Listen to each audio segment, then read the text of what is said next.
Swayam Prabha. Digital India. Educated India.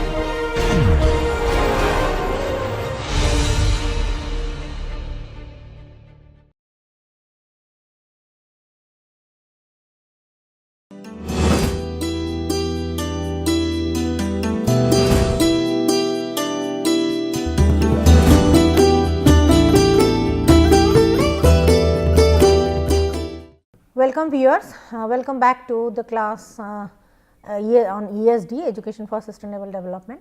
So, in the last class we are discussing about Mejiro's transformative learning theory and what are the 10 steps that we have already discussed.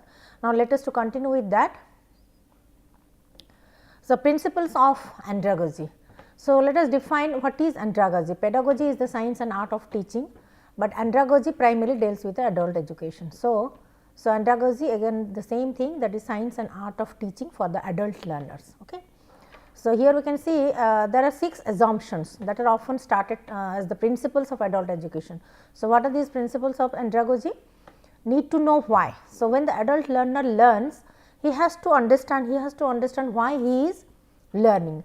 The know how is not only the know what and know hows, but know why also, why he has picked up a subject, why he is learning a subject, how it is going to add value to his career or the life, etc. So, that is called the need to know why. So, why of learning. Then self concept, his own self concept, like his idea about his self concept about his own abilities, disabilities, strengths, weaknesses, personality, also how much he knows about himself, that is a self concept, self identity. Yeah, role of experience, of course, past experience plays a very vital role in learning. So, role of experience is that whatever background experiences, learning experiences, practical experiences he is having. So, role of experience. Readiness to learn is that whether the learner is prepared to learn or also not, that is his primarily deals with the motivational aspect, whether he is not only developmentally or in terms of the cognitive ability he is ready, but also in terms of motivation also he is ready to learn, he is willing to learn, that is the preparedness for the learning. Then orientation to learning. So, what is his orientation towards the learning, what is his background, what is his entry behavior, like the current knowledge, and what is his again motivation. Motivation is whether he is only extrinsically motivated because he has to complete it for some degree qualification or so and so, or actually that means basically or inherently, or you can say intrinsically he is motivated. He is motivated to learn something. So, that is why these are the 6 principles, that is need to know why he is learning, self concept about his self ideas about his individual self, abilities, weaknesses, competencies, skills, everything. Role of experience, what sort of experience he has already gathered, that is his past from his past learning and practical experiences. Readiness to learn, that is the preparedness to learn, to take up a course. Then orientation towards the learning, what is his background, that means what is his already existing orientation towards the learning. Motivation, that is how much he is motivated externally and intrinsically. So, these are the factors that determines the andragogy. So, now let us discuss about the analysis on how to foster transformative learning. So, having these principles, that means taking into account these basic principles of andragogy. Now, let us see how transformative learning can be fostered in case of the adult learners. So, again these are some of the factors that can foster the transformative learning in the online environment, and the physical environment, offline environment, definitely that the steps that we have followed, or we can say the Kolb's experiential learning model facilitates a lot. Now, in the online mode, how it is possible, how transformative learning can be enhanced. So, first thing is the relationship. Relationship is that transformative learning can be fostered by establishing, supporting and trusting relationship. Here again online, the individual, the physical distance is there, everybody, all the participants, all the learners, they are learning remotely with their own instrument, with their own setup, and but the physical distance is there. So, here then the learning community, in the learning environment or in the online classrooms, there must be support system, there must be supportive and trusting relationship between the between the learners and the mentor or the teacher or the tutor, and the learner and the co-learners and the peers. So, there must be a kind of supportive environment, trusting relationship is there even in the online platform, then only transformative learning can be fostered. Okay. So, then the critical reflection is it's a metacognitive skill that is to reflect on not only individual's own learning process, but to analyze the problems and the topics at hand. So, critical reflection transformative learning goes hand in hand with the critical reflection, because it becomes very essential to critically analyze the issues at hand. So, suppose when the learner is being exposed to any kind of particular topic, etc. So, he should start analyzing its in dimensions, aspects, etc. So, whatever he is taking up as the current topic, so he has to analyze it, critically evaluate it. So, it becomes very much essential for transformative learning to critically analyze the issues at hand. Then only, because without critical analysis evaluation, you can move ahead, you cannot, that means you cannot find out that its effectiveness, innovativeness, or what's wrong with it, and how to resolve that dilemma, conflict, all kinds of things. So, then how to formulate the strategy to experiment on this. So, transformative learning goes hand in hand with the critical analysis, critical reflection of what is the topic that the learner is at present going through. So, then direct and active experience. Of course, direct and active experience is very important. It is found that most of the important aspects of direct experience and that are meaningful to the learners, that through theoretically or online platform only sitting in the classrooms, whatever we are learning, we have to experiment it on the field. So, that is why the experiential learning or the direct and active experience, maybe that he has picked up the problem from the classroom and he has to he has to analyze it in the grassroots level or in the ground in the reality. So, then that kind of direct and active experience will further enhance the learning. So, again then readiness for the transformative experience, that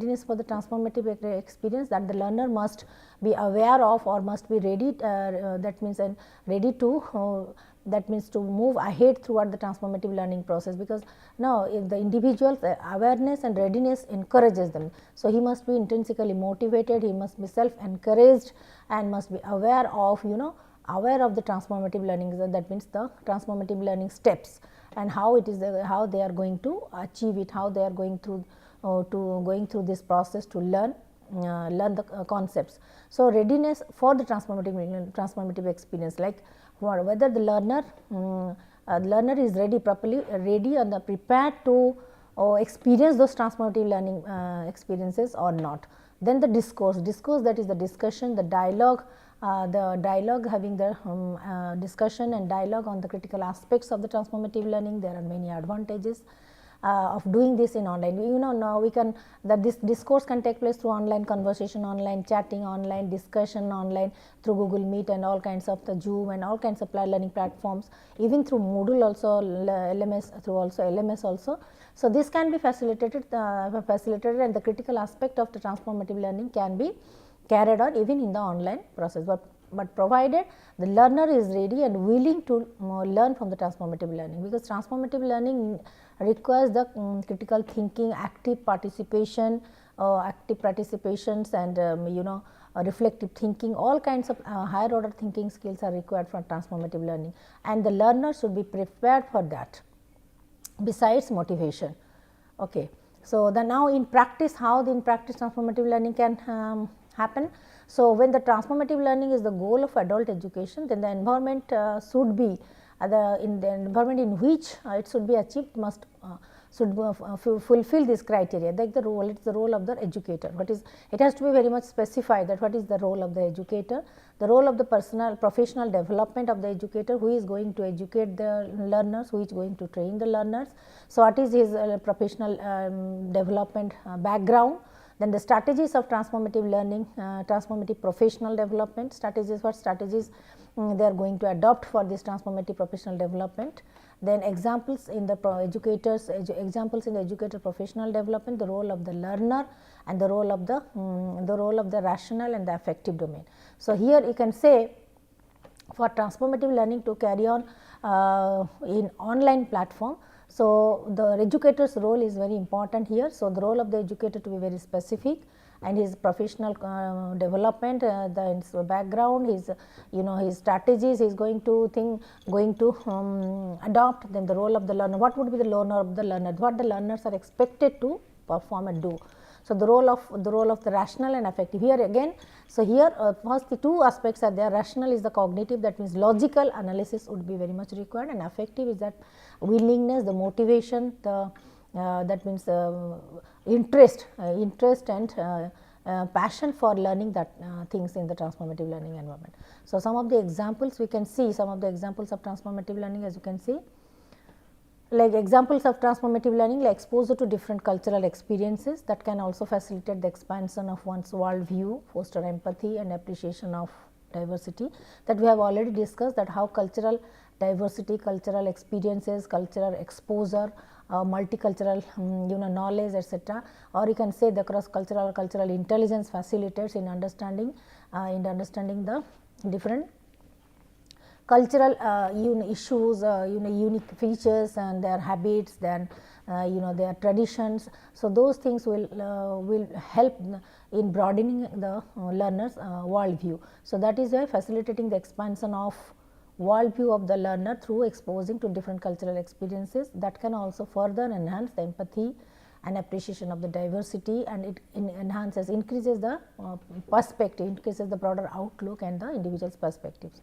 So, learning and development also, again leaders should serve as a guide to and the facilitator. They should guide and facilitate in guiding in terms of the resources available, in terms of promoting the autonomous thinking and growth, and guiding them how they can strategically use the platform, how they can strategically approach the learning by using the different ICT tools, etc., towards the goal achievement and the, you can say, more of permanent learning experience. So, that is the leaders, they serve as a guide, as a mentor, as a facilitator to give the rather than only giving instruction, but rather than only giving instruction, they can promote the autonomous thinking, independent thinking, reflective thinking, creative thinking, and growth, the psychophysical growth of the learner by playing the role of a mentor, a guide, a facilitator, a friend, like this thing.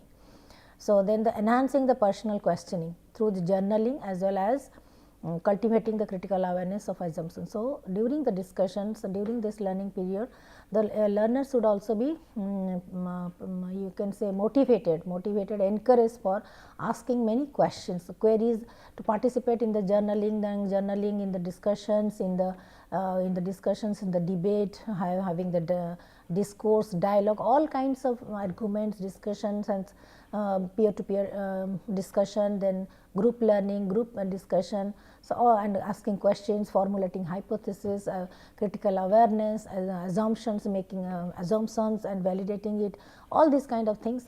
This is called the enhancing the personal questioning. So, this is here the learner will learn how to ask questions. So, how to know, because is the why of learning is also is not know how and know heart, but it is the why of learning. So, therefore, encouraging the learners to ask many questions through journaling, through assumptions, through critical awareness, etc., etc. So, then again enable the learners to play an instrumental role in, for example, instrumental role in that in their own learning. That means they are the key stakeholder in their own learning process. They have taken the responsibility. So, that might be, that means that is that might be achieved in corporate training through creation of professional learning team. So, enabling the learner to play an instrumental role not only in their own learning, taking the ownership, and at the same time this can also be achieved through corporate training, through the creation of the professional learning team. So, the professional trainers are there to educate, to learn, to motivate, to enable the learners to be independent learners. So, enable the learners to play an instrumental role in owning their own responsibility. So, now according to again UNESCO Global Action Plan, transformative learning and training, the environment has been considered as if one of the first 5 priority action areas. The transformative learning activities, training and development environment has been considered as the one of the 5 priority areas, 5 priority action areas. What are these areas?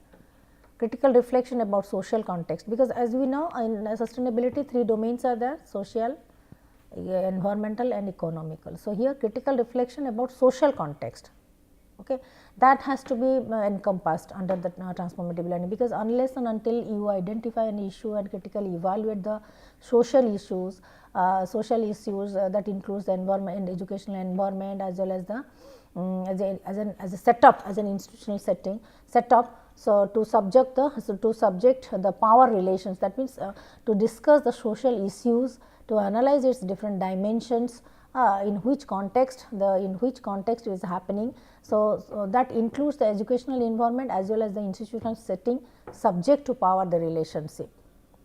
Okay, transformative learning is not possible in reality without transformative teaching. So, in order to examine it or experience the reality or experiential, for enabling the experiential learning, transformative learning should be accompanied by the transformative teaching. So, it has to begin with transformative teaching and training to some extent. That will include that should include the emphasizing on personal experiences, how the learners will be motivated to analyze his past experience, personal experience, then how he will be able to learn, that means self organized knowledge, whatever he has learned in the past, how he is going to organize it, self organized knowledge, values, emotions, then interdisciplinary and transdisciplinary subjects, etc. So, it has to be initiated through training, teaching, formal teaching and training, and thereafter the learners will be exposed to reality for transformative learning in practical sense, that means in resolving the dilemmas and the issues.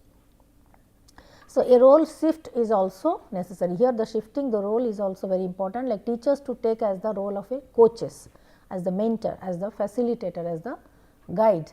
So, instead of giving only formal instruction, they have to facilitate the whole learning process. It's again we can say it's a co-learning process. So, they also along with the students they are learning together. So, co-learners. So, learning and co-learning not only among the students, but also between the students and the teachers who are also major stakeholders. So, it is again the shift the teacher's role is not just an instructor, but also he is a learner himself. He is a co-learner along with the students as well as the other teachers who are also directly or indirectly related to the issues, or they are also the major stakeholders of the society. So, role shift is also nature. So, here again why we say that teaching is a job of continuous learning, lifelong learning. For this, because for the teachers they have to learn also throughout the life. So, the role shifting, like from the only teachers to take the role of a coach, a mentor, a facilitator, a guide, a friend and a co-learner. Then United Nations ESD competency framework, even EC and ESD competency framework, it highlighted that the educators need for teaching sustainability the holistic approach, enlightening the change and achieving transformation, So, UNESCO ESD competency framework in 2011, it has already highlighted, has already stated that the educators of sustainable educators, the need for teaching sustainability also, as a sustainability as a concept also they have to expose it with a holistic approach, the holistic approach like whole institution approach, holistic perspective, holistic approach, enlightening the change, that how we are focusing on and envisioning the change for the future, sustainable future, what are the changes required for having the sustainable future and achieving how the transformation can be achieved. So, this competency the teachers, the educators, the trainers, the mentors, they should also develop, they should also learn about the sustainability competences, and they should also learn the competencies that is mentioned in the UNESCO ESD competency framework. So, here I can say this is the implication for, then let us see what is the implication for Indian higher education system, higher education policy and research. The National Knowledge Commission has come up in 2007. So, National Knowledge Commission has come up in 2007, which stated that the universities must become the hub of research once again to capture the synergies between teaching and research. Here we have to, that means one is that Knowledge Commission and second is the participatory sustainable development. So, again and again this policy national policy and education National Knowledge Commission emphasize that along with the teaching, higher education institutions should also carry forward the research, because research can enrich the teaching, not only the teaching, through research also so many social issues and the social issues and the problems can be resolved. So, it requires not only the policy measures, but also changes in the resource allocation, reward systems, mindset. So, now these rules and regulation in terms of fellowship, in terms of student exchange programs, in terms of collaborative degrees like the MOUs between Indian universities and the foreign universities, MOUs, dual degrees,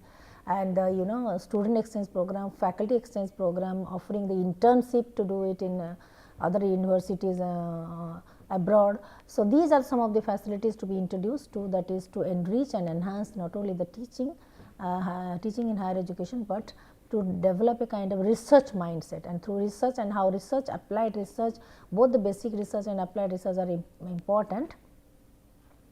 But research followed by the publication quality of research, they should reflect on the take up the social issues. So, social issues are the which can be implemented for the resolving the social social problems or these things. In this way, we can also address our research towards the sustainability also. So, R&D in India, even in corporate sector it is already there, but in Indian universities and the higher education institution, it should be effective, it should be made effective based on the participatory research, like industry academia collaboration, industry private universities collaboration, so PPP model. So, that is it's kind of, we can also adopt a participatory research approach. So, here we can say participatory sustainable development is the process that is in which people influence and share the control of over development.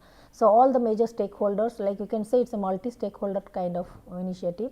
So, all the stakeholders, they play a key role in taking the initiative, in decision making, in resource allocation, and think and reflect critically, and they are also allowed to take the decisions and design some of the part of the research, and they are also empowered to become partners in decision making and contribute towards the creative problem solving. So, participatory sustainable development programs through through collaboration and multi stakeholder approach can also be initiated. So, teaching accompanied by the research followed by the quality publications and different, and for strengthening this research, then different kinds of policy frameworks can be done, like exchange program, fellowships, all kinds of things, inter-university and collaborations across the globe, and participatory sustainable development approach should be adopted for, especially for the Indian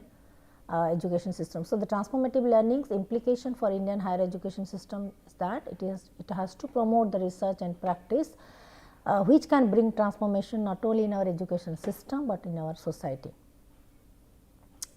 So, therefore, transformative learning is actually a paradigm shift for Indian higher education. It is a paradigm shift for Indian higher education. New education policy 2020 also advocated for to promote the education among the people in India, to improve the quality, not only the quality of education, but all the targets of quality education, SDG 4, global citizenship, global partnership, as well as all the 17 goals, all the 17 SDG goals. So, the policy, it covers the elementary education to college, both rural, urban, across the country. The new policy ensures the how the quality of education can be enhanced from the grassroots level to the higher education level, okay, and how to promote creativity, innovation, how to promote reflective thinking, critical analysis. So, therefore, how national education policy looks into the improving the quality of education of our system. Okay. So, that is the transformative learning paradigm shift for the Indian higher education. Now, then change in the pedagogical structure. For example, the new education policy advocates the change pedagogical structure, as you can know, 5 plus 3 plus 3 plus 4. Earlier the 10 plus 2 board, it was dissolved. Now, the new structure is class up to 5, class 5 primary, 5, then 3, 6, 7, 8, 7, 8, then 9, 10, 11, then plus 4 year. So, which comes a big relief, okay, because it also includes some opportunities for the vocational education, and even if somebody drops out in between they can also follow up, they can also carry forward their learning process later on. So, similarly transforming the teaching learning process is also required. So, focus on the core subjects is essential, mapping the curriculum across the grades, narrowing the respective core knowledge these are emphasized. Then again practical application of knowledge, okay, practical application of knowledge, thinking, critical thinking, creative thinking skills, experiential learning, all these things have been emphasized. Then similarly, at the lower level, stress on the importance of literacy, numerical skills, computational skills, etc., are very much required, very much important, so that so that the these area can bring transformation in the teaching strategies, so that the foundational skills can also be developed. Foundational skills like numerical skill, numeracy skill, literacy skill, computational skill, these are some of the basic skills can be developed. Okay. So, therefore, the focus would be given not only at the earliest age of reading, writing, learning and basic skills, but also introducing innovative teaching. Innovative teaching would also be essential to achieve this. So, these are some of the, you can say this one, some of the specifications of the national policy of education that you can go through, like curricular, extracurricular, co-curricular things are there. Then higher education commissions of India, then regulatory councils, these are things already there, you can go through it. These are the National Accreditation Council. So, these are the all the detailed policy structure of the National Education Policy 2020 that you can go through it. The National Research Foundation, similarly National Research Foundation also to be established. Then and the National Education Policy 2020 also indicated that how the obsolete, that means how to get away, how to get rid of the obsolete world of learning, and how to step into the multidisciplinary higher education, multiple options and the senior school, multiple chances of accomplishment, then institution implement the changes that which will bring the transition in the quality education. All these things have been narrated in the national policy education.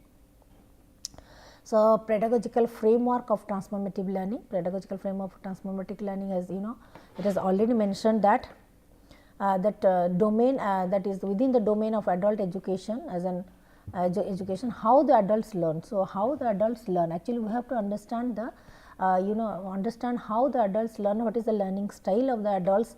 So, and it has also attracted, that means it has to attract the researchers, practitioners on a wide variety of theoretical persuasion as well as the practical setting. Okay. So, there are also different kinds of practical practical challenges, ethical challenges are there, because in service learning environments are of course often very complex, and how to maintain the quality. So, the faculty development programs, continuous learning programs, training as a means of thing, and workshop, regular workshop, high impact educational practice. So, therefore, transformative pedagogy shares some of the important aspects with other constructs or the design framework. For example, critical pedagogy. So, here comes a critical pedagogy theory. Critical pedagogy may be characterized as the ideology of education. So, critical pedagogy theory advocates that how we should take up the social issues, critically evaluate in and find out its solutions. So, critical pedagogy is an idea, is based, actually is based on an ideology, and emerged from the legacy of the traditional social thought and progressive educational movement. So, and linking this to the schooling to democratic principle of society, transformative social action, that is the interest of the oppressed communities. Actually, this critical pedagogy theory has come up as an as an outcome of social ideology or radical social thoughts, when the philosophers, the researchers, they have started deeply speculating about the social issues, the causes of these issues, social now especially for the oppressed communities, the interest areas or the sufferings of the oppressed communities and the social issues, the cause and effect relationship. From all this kind of analysis, actually the critical pedagogy theory has come up, and it also plays a very important role in transformative learning and the pedagogical framework in case of higher education. Okay. So, now I am completing it right now. Next class we will continue with other aspects. Okay. Thank you.